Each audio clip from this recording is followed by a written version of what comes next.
ऐसा होता है, सिर भारी भारी लगता है। और कहीं 2 दिन अगर जग गए तो फिर तो अस्पताल में भर्ती होना पड़ता है। और यहाँ कैसे ये वर्ष भर की गोपियों की स्थिति, वर्ष भर तक बिना निद्रा लिए, साल भर तक बिना सोए, कैसे इन्होंने समय निकाला। कृपानाथ, इसका अनुभव गोपी होकर के ही किया जा सकता है, गोपी होकर के ही किया जा सकता है। कृपानाथ, मन में जब चाह होती है तब भैया व्यक्ति की चाह पक्की होती है ना, तो इंद्रियां चाह के भी विरोध नहीं कर सकती। बात समझ में आई आपको? अगर हमारी चाह पक्की है तो शरीर को भी साथ देना पड़ता है।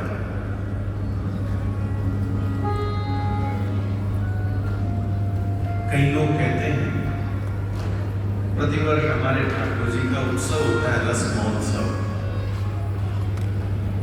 अलग अलग स्थानों पर प्रतिवर्ष होता है। वैसे तो आप सब भाग्यनगर वाले बहुत ही व्यस्त रहते हैं, लेकिन फिर भी अगर समय निकाल पाए तो इसी वर्ष में 26 दिसंबर से लेकर के और 1 जनवरी 2026 तक चित्रकूट धाम में इस बार रस महोत्सव है। भगवान का मंगलमय विवाह उत्सव होता है और इस बार पहली बार रस महोत्सव में राम कथा। बाकी तो हर बार रस महोत्सव में श्री ठाकुर जी की चर्चा होती है, क्योंकि उन्हीं के विवाह का उत्सव होता है। लेकिन इस बार हमारे श्री राधा गोपाल प्रभु का भाव है कि हम भी राम सिया के रूप में सब पर कृपा करेंगे और हमको भी ऐसी आज्ञा है कि श्री राम जी के ही गुणगान गाने। तो उत्सव तो 7 दिन का है, इसलिए 9 दिवसीय राम कथा तो नहीं, और 7 दिवसीय राम कथा होगी। और उस 7 दिवसीय राम कथा का विषय है जन्म से जनकपुर। जन्म से जनकपुर, ठाकुर जी के, राम जी के जन्म से लेकर जनकपुर के ब्याह का आनंद, यहाँ तक राम कथा होगी। बहुत आनंद रहेगा। आप सब पधारिएगा, आप सबका स्वागत। तो और वैसे तो आपका भाग्यनगर भी उत्सवों के मामले में कम नहीं है, यहाँ पर तो उत्सव होते ही रहते हैं। नगर के वातावरण में रजोगुण तमोगुण भी है, लेकिन फिर भी भैया यहाँ पर वैष्णवों की उपस्थिति का परिणाम है कि ऐसे माहौल में भी यहाँ पर भगवान के उत्सव होते हैं। ये वैष्णवों की उपस्थिति का ही प्रभाव है, बाकी तो कोई सोच नहीं सकता। जहां क्या कहूं मैं अभी, कत्ल खाने जा रोज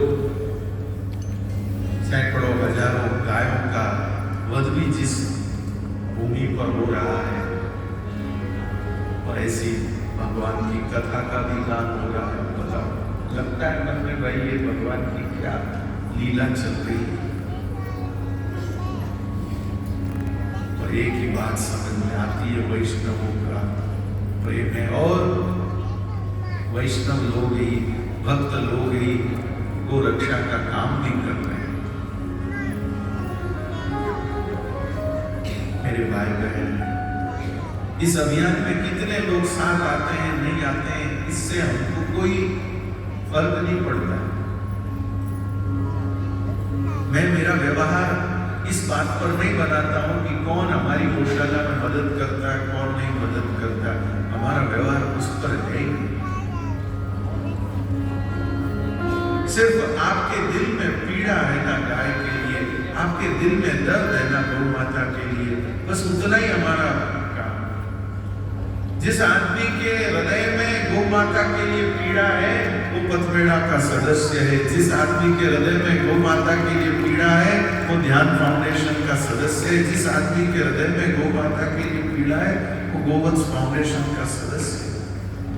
अथवा तो जितनी गौसेवी संस्था है उन सबका वो व्यक्ति सदस्य है जिसके हृदय में गाय के लिए पीड़ा है।